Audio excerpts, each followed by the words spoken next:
болгон дэлгүүр очиж худалдаа авалт хийдэг, хувцас авдаг, хүн болгон ресторанд очиж хоол иддэг.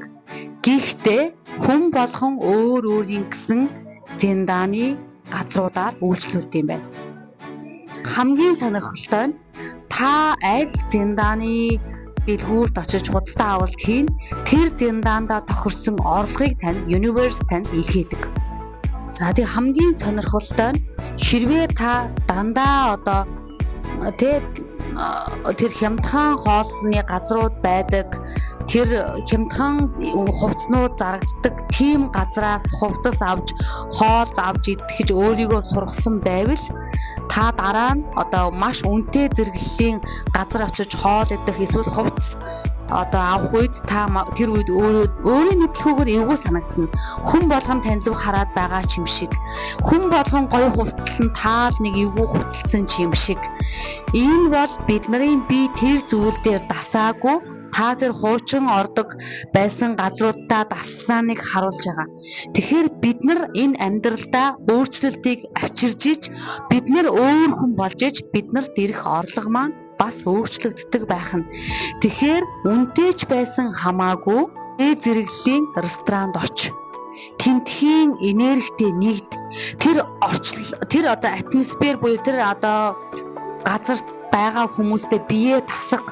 Тэр үед бидний далд хумсарч гисэн би иймэрхүү газар байх эрхтэй юм байна гэдгийг ойлгоно. Тэгэхээс нааш надад энэ болондоо, надад манайд энэ болондоо, энэ газар болондоо гэж бодоод байвал та яг тэр савн дотроо тэр хэмжээндээ л таны орлого байна. Таны орлого өсөхгүй. Тийм учраас үнэтэй санагдсан ч гэсэн зориуд ядаж л аяг кофегоо үнэтэй зэрэглэлийн газраас очиж уух хэрэгтэй. Тэр газар тэр хэмжээний хүмүүс очиж байгаа.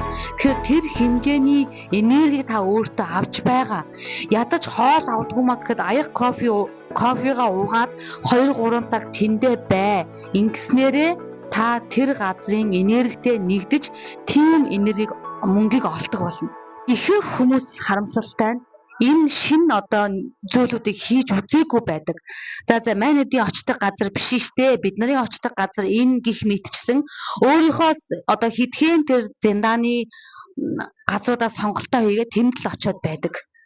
Өөр газар аялж үзье, шинэ газруудаар аялье, том тэр үнэтэй газруудаар очиж үзье гэдэг бодол зарим хүмүүст толгойд нь ч байдгүй. Хэрвээ таны толгойд багтаагүй зүйл таны амьдралд ирэхгүй.